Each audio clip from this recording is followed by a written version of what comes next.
Hai, Assalamualaikum warahmatullahi wabarakatuh. Perkenalkan, nama saya Umi Danima, berasal dari kampus Institut Agama Islam Negeri Bengkulu, Fakultas Ekonomi dan Bisnis Islam, Prodi Ekonomi Syariah, semester 2, memenuhi tugas dari Ibu Noni Afrianti, Magister Ekonomi.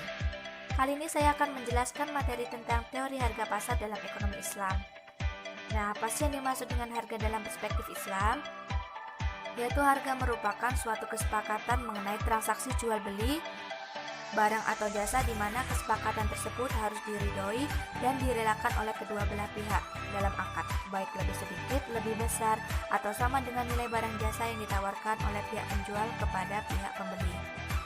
Harga terjadi berdasarkan pada nilai kepuasan dari produsen ataupun konsumen.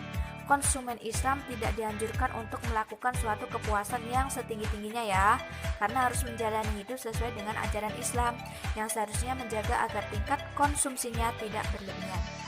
Poin yang nomor 2 adalah penentuan harga dalam Islam atau tas'ir adalah salah satu praktek yang tidak diperbolehkan oleh syariat Islam. Pemerintah ataupun yang memiliki kekuasaan ekonomi tidak memiliki hak dan kekuasaan untuk menentukan harga tetap sebuah komoditas, kecuali pemerintah telah menyediakan para pedagang jumlah yang cukup untuk dijual dengan menggunakan harga yang telah disepakati bersama. Nabi menegaskan bahwa dalam mencampuri urusan ekonomi yang salah satunya adalah tentang ketentuan penetapan harga, maka itu adalah perbuatan yang zalim. Akan tetapi jika keadaan pasar itu sudah tidak wajar, seperti adanya itikar atau permainan harga, maka dalam keadaan tersebut boleh menetapkan suatu harga dengan tujuan memenuhi kebutuhan masyarakat dan menjaga dari perbuatan yang sewenang-wenang atau perbuatan serakah.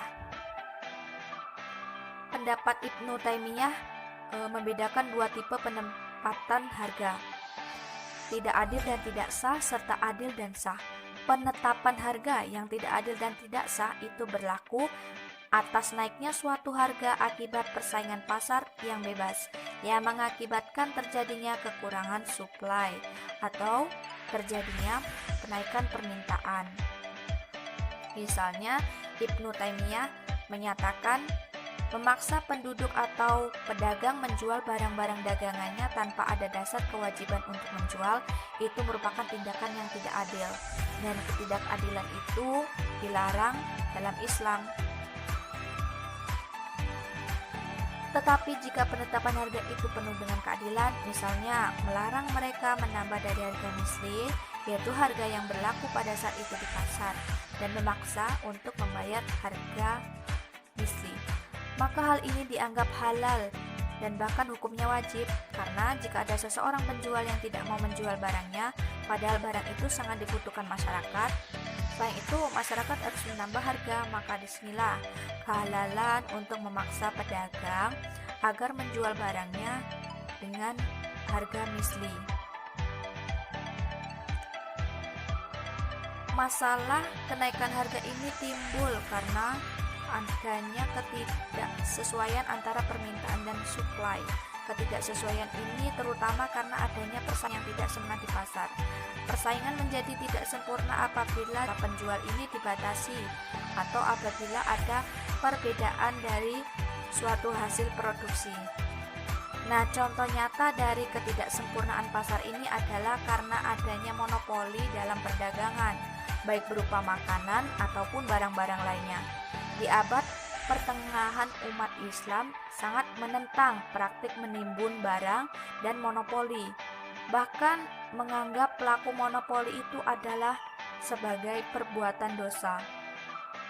Ibnu Taimiyah menyatakan pendapatnya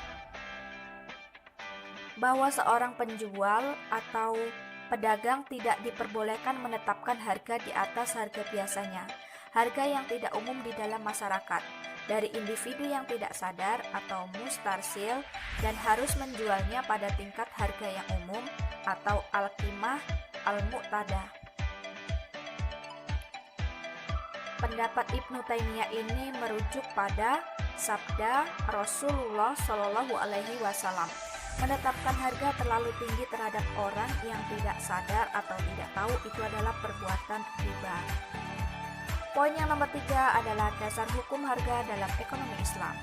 Anas bin Malik menuturkan bahwa pada masa Rasulullah pernah terjadi harga-harga yang membumbung tinggi. Para sahabat lalu berkata kepada Rasul, "Ya Rasulullah, tetapkanlah harga kepada kami." Rasulullah kemudian menjawab, "Sesungguhnya Allah zat yang maha menetapkan harga, yang menahan, yang mengulurkan, dan yang maha pemberi rezeki.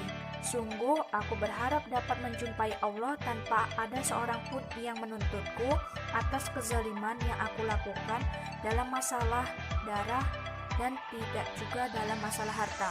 Hadis riwayat Abu Daud, Ibnu Majah, dan At-Tirmizi. Berdasarkan hadis tersebut, para ulama menyimpulkan bahwa haram bagi penguasa atau pemerintah untuk menentukan harga barang-barang karena hal itu adalah sumber kezaliman.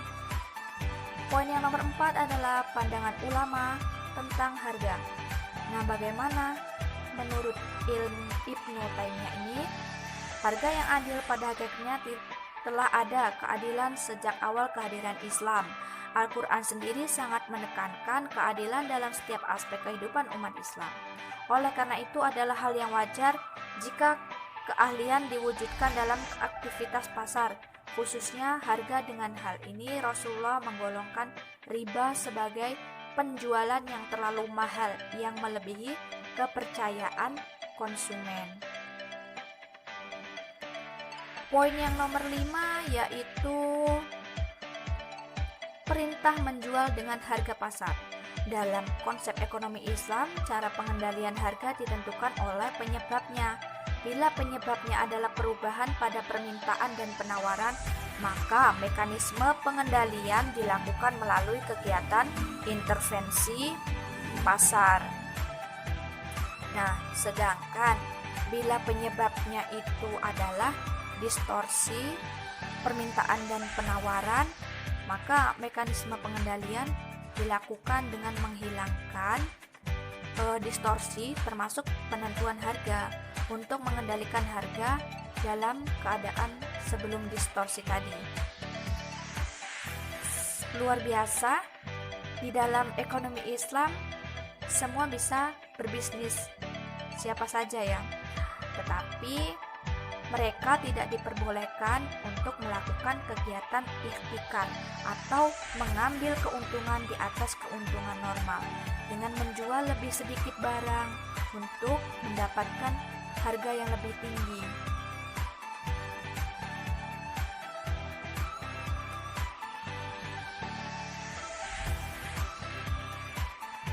Pengaturan harga oleh pemerintah diperlakukan bila kondisi pasar tidak menjamin adanya keuntungan di salah satu pihak. Pemerintah harus mengatur harga, misalnya bila ada kenaikan harga barang di atas kemampuan masyarakat, maka pemerintah melakukan pengaturan dengan kegiatan operasi pasar. Nah, sedangkan bila terjadi penurunan harga sehingga merugikan produsen tersebut, pemerintah meningkatkan pembelian di atas produk produsen dari pasar. Nah, itulah materi terakhirnya.